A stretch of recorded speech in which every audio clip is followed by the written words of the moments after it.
All right. So, let's say that we just get this data set.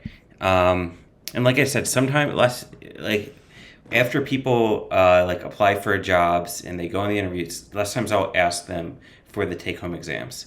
So that this way I can make sure the curriculum's pretty well aligned. And oftentimes the questions will be something like, here's a data set, and it's more or less like essentially basically like tell us what's interesting. Sometimes they're more structured than that, but lots of times they're not. Sometimes it's explore the data set, talk to us, and then give us a presentation on your findings. Like these are, so I want to keep it vague, the questions, because oftentimes I think what will happen is you'll get a vague question, and so the task really is then to provide like to structure it, to structure your answers and structure your approach. Okay, so that's the idea here. And I know that a lot of you all like weren't able to get to the like the lab last class, but in my observations I did see just okay, we have this data set and it felt a little bit ad hoc, like as much as in terms of the exploration and the approach.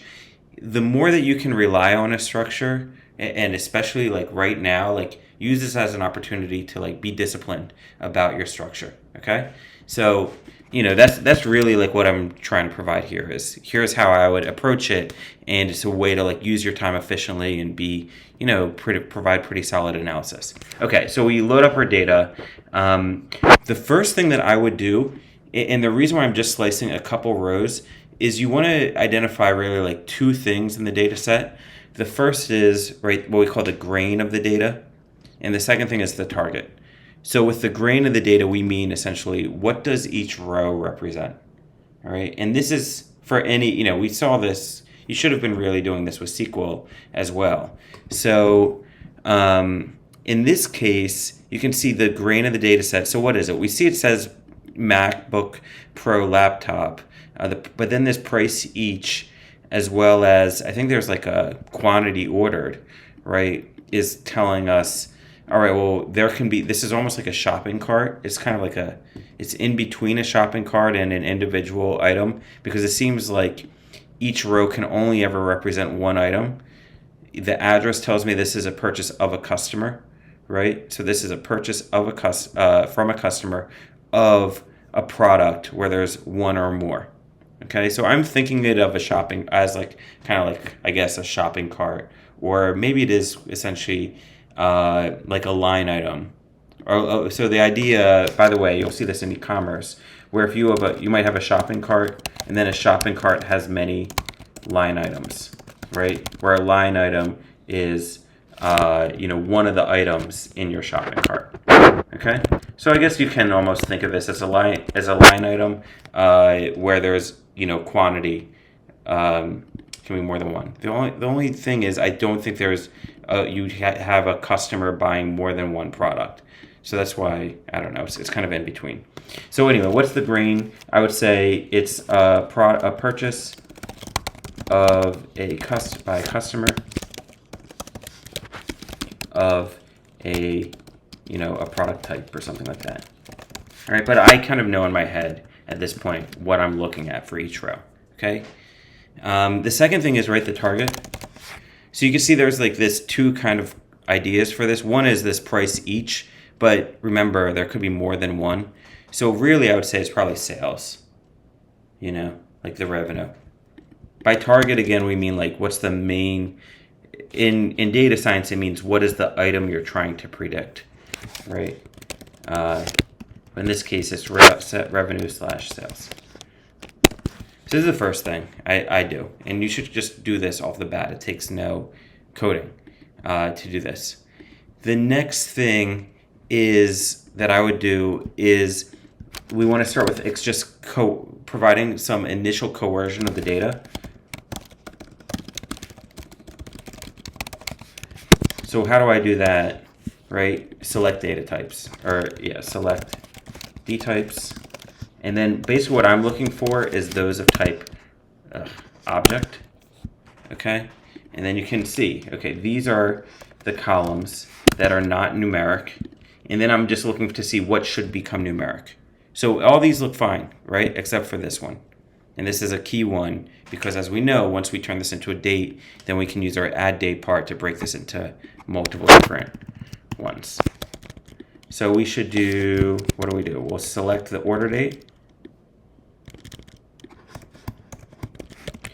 Let's get a couple here. Oh, it wants me to use iLook. That's fine. So we have the order date, and then let's just do pd.toDateTime. And we'll coerce this to be a date, and we'll just call this like order date dt, something like that. I broke it because I needed parentheses there. And then I just want to confirm dtype. So this is a date time now, right? And you can see that here. All right. Okay, so now the next thing is just assign this back to the data frame. So we'll do that. Here's my df, df.assign, and I'll call this my order date. I think I'm just, yeah, order date is fine. And then this one has a space in it, and I'm going to drop it anyway. And I'll just do that right now. Drop columns equals the order date. Right, and this will be my df with date, or it's just called like date.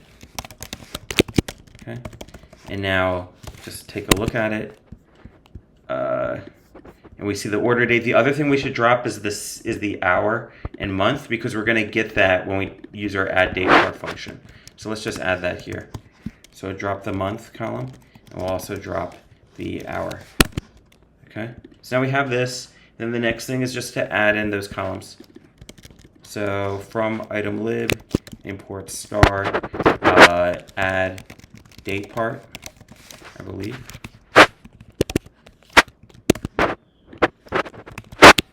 Okay, and you can see this takes the df, the field names are the column names that are of type date. And then I think that's it. The drop true means that we're going to drop the original column. The other thing to note is that this will change the updated, the original data frame. I don't like doing that, so I always copy it first. So I'll do dot copy. And we just call this df with dates.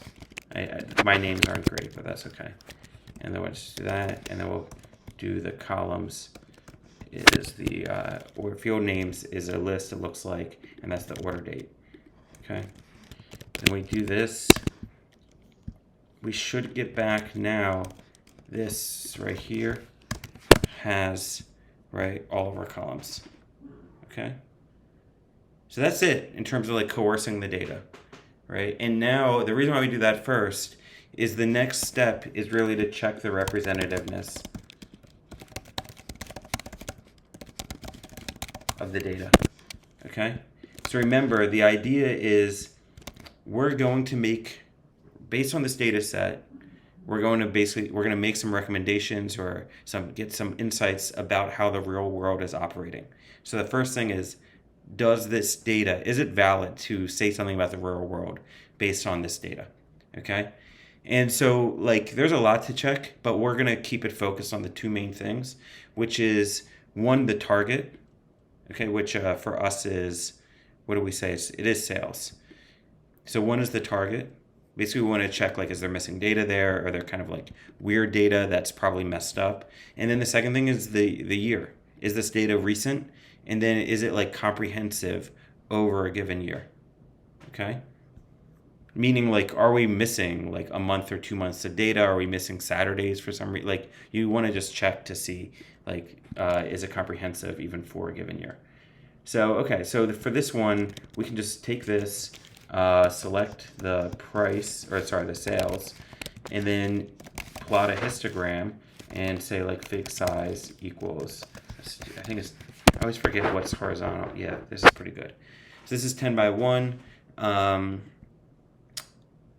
think that's fine. Like there's no negative numbers. We see that it's distributed lower on, right? And then the next thing is, and then if I was more comprehensive, I would probably look just like at a smaller range. I forget if it's called X range or something like that. But I might look at just like a smaller range in the data. It's fine for now. And then the other thing, right, that we'll look at is just the year. Okay. So for this, we could do a value counts. We could plot a histogram of the year. Probably, like, for me, I like to start off with just a describe, just to get the min and the max. And I'm breaking it in parentheses. Let's see. Oh, key error year. So it's for something else. It's called order year. And I'm not putting parentheses. Yeah, so, we can see, okay, 2019 to 2020, so it's only going to be 2 years. If I look at, remember value counts is effectively a histogram of this. Okay, well, there you go. We see we hardly have any data in 2020. And we could look more deeply at that, but probably we're just going to select 2019. And then let's plot, what we could do potentially also now is maybe just select 2019 and then plot the data, like plot 2019 data to see is it comprehensive or are we missing certain months or weeks or etc. So we'll do this, df with dates, df with dates. Oh, you can see this way that I did it here. This is also smart. It's all right. Equals 2019, and let's just do of this select the order. I'll do order weeks. This should be pretty extensive. Dot plot. What is it? Type or kind equals hist. All right, so this is not bad. This is kind of what we would expect, actually, right? It's fairly stable.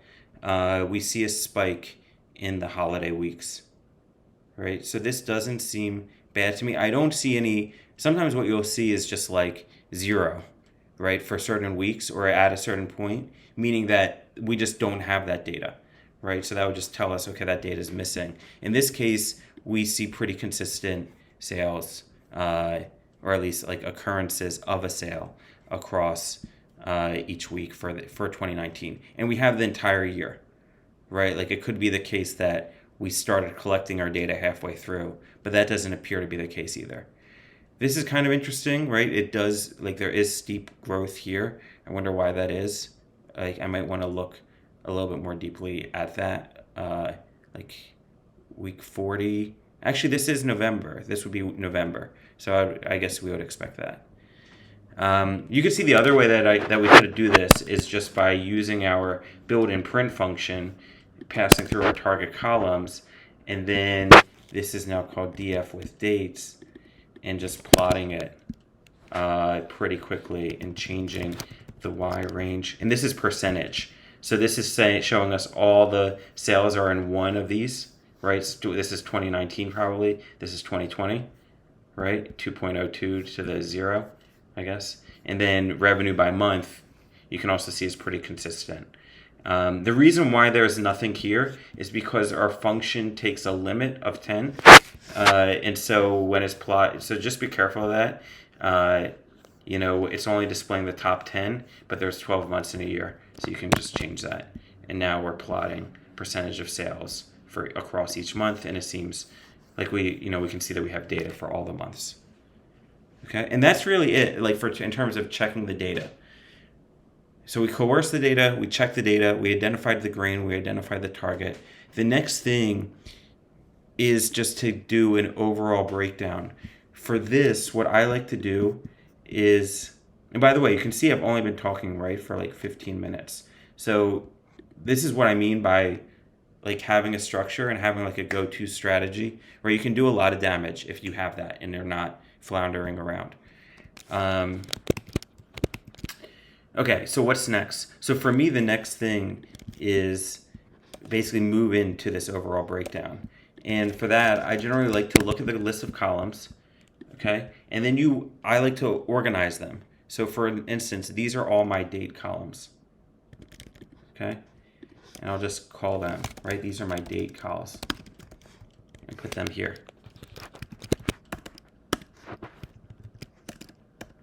And then what's next? Okay, the product is going to be important.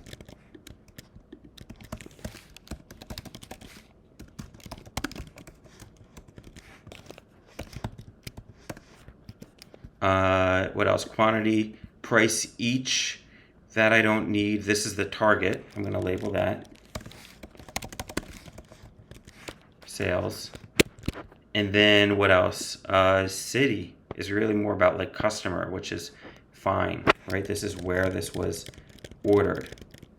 And the other thing,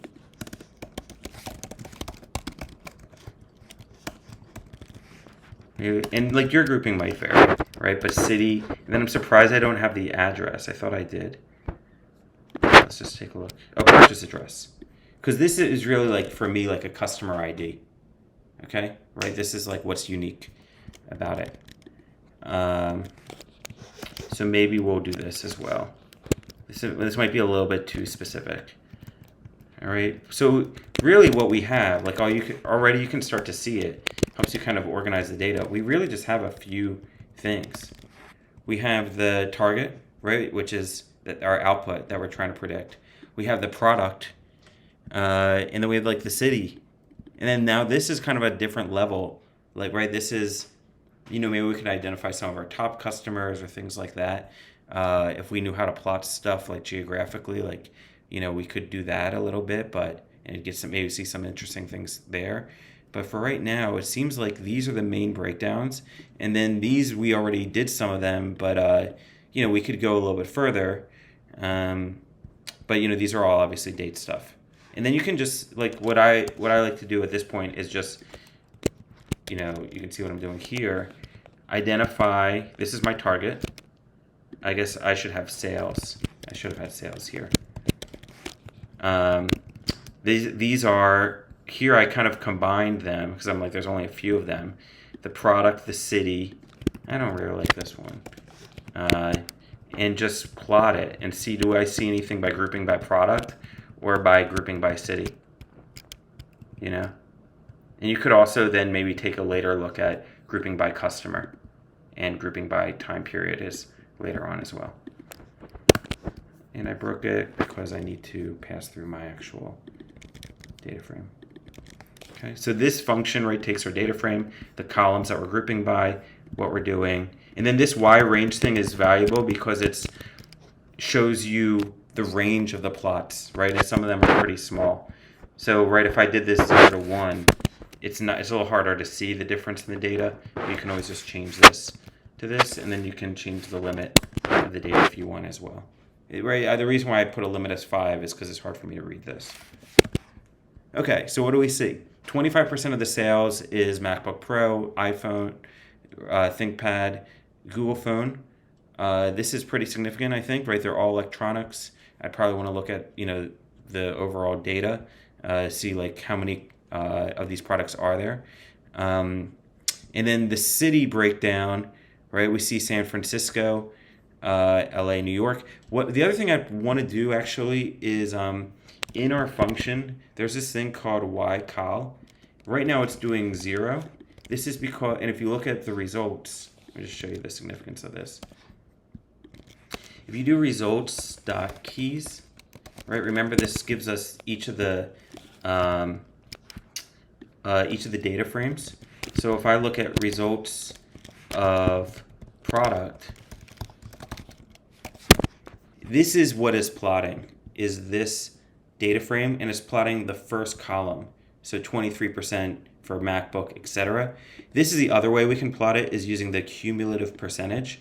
And so I can just do that by specifying a Y column of -1, like the last column. Okay, and now you see, now I have to change my range, let it go from 0 to 1, but now you can see the cumulative. So the reason why I like this is, okay, well, 60% of our revenue, effectively, maybe 50%, is in the first 3 products, 60% in the first 4, etc. Right? And then San Francisco to New York, again, we see something similar, accounting for 50% of our data. And then how many overall products do we have? let's just look at the shape, 19. So 20% of our products accounts for 60% of our revenue, right? How many cities do we have? And just that in itself, honestly, right, like is significant to take to someone interviewing you or your manager or whatever. Spending 25 minutes with the data. Okay, same thing here. Result city, we have only 9 cities, but it seems like the top third, right, are 4 what matter, right? This is cumulative. So we cover 60% within these top 3 to 4. Okay. And so what I would do at this point is then, we want to basically break this data down further. So now, right, if we said we're not really, we have to be a little conservative. Like we're not ready really to conclude anything. And oftentimes you won't be in an sometimes in an interview, but we can say where to look, right? And now we know, where to start looking. It's like MacBook Pro, iPhone, right? These products. So there's different things that you can do. Lots of times I like just to select them individually, and then basically call our same build and print function again, right? So there's 2. So this is, one of the main ways. If now we go to step 4, which is like digging deeper. Digging deeper on what? Well, we'll dig deeper on. Let's copy these down again. And we'll just select this DF with dates. Let's just select the iPhone, or what was it, MacBook Pro. All right. So we want to select where the product equals MacBook Pro. And then why? Because now this is a significant product. It accounts for 25% of our sales, right? And now we want to learn more about it. So we'll say where DF dates of product equals the MacBook Pro laptop, and this is my MacBook DF. And what can I do with this? I can say, okay, where are these things sold? Right? How do I do that? It will just pass through like the city and see, does this differ? Is this interesting? So we can pass through, let's say, just the customer calls. And I'll just slice the first one. And I broke it. I have to define it here.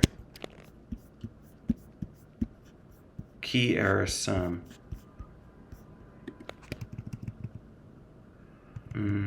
Maybe my target's off. I'm not sure. It seems like it's breaking with this. I'm surprised. Let me take a look at what my MacBook DF looks like.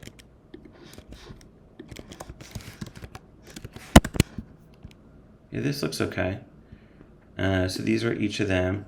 And then sales. It seems like it's not liking this. Let's just change this to be city. I wonder. No, I broke it. All right. Well, you all can get the idea. So basically, there's two different. So there's 2 different ways of digging deeper. One is just select it, and now you can see how do MacBooks break down across city, across timing, right? Things like that. The other thing I might say that's a good idea to do is don't just compare this against the overall data, right? Because let's say MacBooks are 70% of sales, and then I will compare MacBooks versus overall. Well, MacBooks are hiding the rest of it, right? Like they're dominating everything. So it's hard to see how this contrasts in general. So instead what you can do is just select the MacBooks, and then right next to it just put non-MacBook DF and say, well, it does not equal this, right? And now you can plot, in theory, the MacBook DF versus the non-MacBook DF, okay? So that's one thing I would say, and just see where it's different. Like, where do they differ, right? How do MacBook sales differ versus others, right? And that kind of maybe can tell you something to do about MacBooks. Like we need to manage our inventory during these weeks or to these parts. Maybe it tells you something about the consumers. Hey, like our high-end products are selling in these particular cities or in these particular zip codes. Like maybe there's an opportunity to one, put some of the more of them there, or this tells us something about really who our valuable customers are, and we should be going after similar cities, things like that. So that's why like breaking down, selecting a specific component that's dominating, and then digging deeper in it is valuable. So one way to do it is just select it, then call build and print again. The second way to do that is, I think I do it down here. Um, is just this, the multi-level group by. It's not depending upon the price of a MacBook because it is dominating because they are expensive than an iPhone or a Google phone or whatever the technology stuff. That's why it might be it's not. Yeah, but It's not. yeah, but that doesn't always mean, you know what I mean? Like it is expensive, but obviously, with a more expensive product, maybe people buy less of it, right? So it still is telling us if this is what we want to optimize, right? Like maybe this is surprising, maybe it's not, but this is telling us like right off the bat, kind of like where to focus. And it's not always the case, right, that just because it's more expensive, right, that we're gonna get more revenue total. But I think it's fair to think like I don't know. It depends like kind of what you're getting. Like there might be maybe the point is, well, we want to optimize. It really depends on what you want to optimize for. Is maybe what you're getting at is like, do we want to optimize for like more customers walking in the store? And because this is more expensive, this may not mean that more customers are walking in the store. Do we want to optimize for maybe profitability? And maybe we need to look at the margins on this, right? Like what percentage of this revenue are we really getting from it? So there are things like that, I guess, to further consider. But if this is our target, just revenue, right, then this is dominating, right? This is still significant. And it's like, why MacBooks as opposed to like, what's interesting, I think, as you look through this data lower on too, is you start seeing, so here, the second way that we do this is just passing through multiple columns uh, to our build, to our group by, okay? And this breaks it down into multiple segments. So MacBook Pro sales in San Francisco, and it's ordered, by the way, from highest to lowest among two dimensions. So imagine if this was SQL and you'd group by two components, product and city, and then we ordered from highest to lowest. So we can see MacBook San Francisco does the highest, Los Angeles next, right? And then New York, maybe nothing too surprising here. Google Phone does better. It is pretty high, right, in San Francisco with 2%. And then if you compare this to overall, I don't know if Google Phone, is further down the list. Um, so I might look more at that, right? Like right? It tells you like where to focus your attention. And then when you dig deeper, you can start to see kind of anomalies between the overall trend and what happens when you look deeper. So for here, it's like Google Phone in San Francisco. We don't even see it show up in any other cities, right? So what does this tell us? Like it could be, well, Google is just popular in San Francisco. Maybe it's the employees, in San Fran. This is real data, by the way. Like maybe it's the employees in San Francisco. Like that's the reason why, and that means we should to look for similar trends in other cities that are dominated by certain companies. It could be the types of workers there, right? But this is what I mean by like you dig deeper to find differences in the data, right? And because this is we're starting from like our most significant, right? This is where we dig deeper, right? Like this is what's driving whatever target you are trying to go after. So even if the initial finding of MacBook, sales are dominating revenue, isn't that surprising? Looking deeper at it, right? We're justifying our research going forward and spending time on MacBooks. Yeah. So that's part, that's why we're like doing this structure too. Is like I always give, when I was like came fresh out of college, I was given like a data set to dive into about like millennials, and like how millennials were spending or blah blah at like this insurance. I was working for in the marketing department of an insurance company, and they gave me like months to work on it, and I handed back nothing because I it was just like there was very low direction. It was very hard for me to figure out how to move this thing forward. So like I said, we're trying to give you a structure, or I'm trying to trying to give you a structure as to like here's a way to justify your time, right? As to what to look for. That way you're not just floundering. And that's kind of what you're doing throughout is starting broad and going narrow, right? And then saying, okay, here's something kind of interesting. If these were all flat, it wouldn't be interesting. But the fact that now we can focus our attention, right, is allowing us to uh, like focus our research. Yeah. Cool. And then the other thing is like once we get to presenting this data, it's the same thing. Like when you want to present this, you want to probably start off with, if you're going to talk about MacBooks, the first slide should probably be like MacBooks consist of 25% of the revenue, right? Because you're justifying the manager's time that, okay, this is why we're talking about this. All right. Other question. This is so what's coming next, just so you know, is right. You can go through this walkthrough again, go through these steps, and then there's kind of like an open-ended lab. I think. Hold on. An open-ended lab on how to this video game, right? Exploration lab. I did deploy it last time as well. But it doesn't provide you much. It provides you the data set and not much else.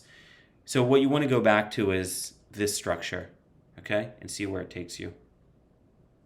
All right. So question, and then there's the supermarket lab. You don't have to spend too much time on the supermarket lab because there is nothing interesting in the data. But unfortunately, you'll get that. I've seen that too in take-home exams. So that's why we're giving it to you. All right. Questions before I put you into breakout rooms and let you get going? Yeah, is it like at the end of the day, what actually is interesting for stakeholders? Is it just correlational trends that you find, or do you have to like prove something beyond that in terms of a deliverable? Yeah, so that's a very nice question. We'll get into that, but if you can provide the ideal, right, is for you to even like start with a recommendation, right? Like something for them to take forward and perform, right? So, the more kind of like kind of next steppy it is, like the better. So for example, for this, it might be we should explore X, Y, and Z. Like that's kind of as far as we've gotten. But maybe, and lots of times I think that will be as far as you kind of can get with a take-home exam, or say they just give you 3 hours. But if it's a project, right, like where you are able to somehow and say, hey, we should go after this market, like there's an opportunity here, and we should, we should sell Google phones in New York and Chicago, and that will bring that's a strong opportunity for growth or whatever, and then the rest of your report can justify that, right? So that's really like kind of the ideal, but it's hard. I think it's hard to do that. I think it's easier to do that like if you're given a few months as a project to bring it to something like that. It's hard to do that even in a couple days, even if you're given this for over a few day period. But that is the ideal, right? And one other question I had, would there ever be a situation where you might look at the places that are generating the least revenue and offer them as potential areas for growth instead of Absolutely. looking Yeah, at the I most? want to for exactly what you're saying, right? And that's what I mean by differences in the data. It's like we're starting broadly, right, with iPhone, and then if you do the dig deeper, right? So this is the revenue by city. Let's go through it. So this is, let's say we do the MacBook, and now we say percent revenue by city. So we're digging deeper. It happens in this data, as it normally will, that we're following the overall trend in terms of our sales, right? This essentially matches it, But if it did not match the overall, if for whatever reason, here we have this product that's driving our sales overall, and we're tanking in New York, right? We want to figure out what's going wrong there, right? Sure.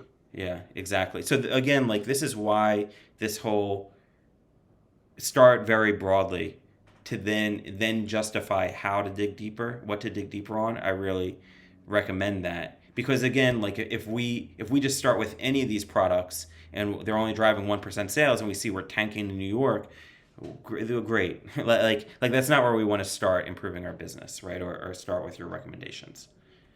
Cool. Other questions?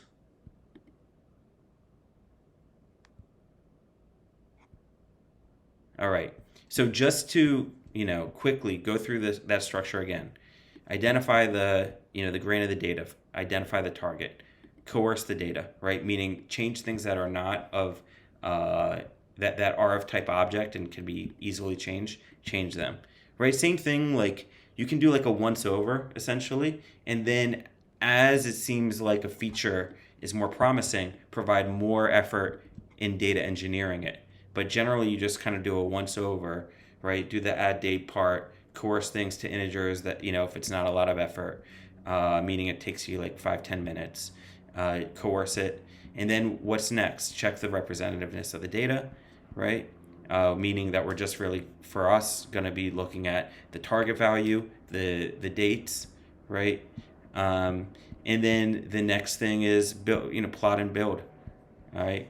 And see how our data breaks down. You apply basically look for the 80-20 rule where we see concentration, and then the next step is to dig deeper on those things where we see like that those categories are dominating, right? So if it's MacBook Pro and iPhone, or if it's certain cities. Okay. When you see kind of flatness, like I said, that doesn't help you, So and sometimes you will. But because that doesn't tell you where to really focus your energy. But it's this kind of stuff that can help. All right. So Yeah, go ahead. if you have a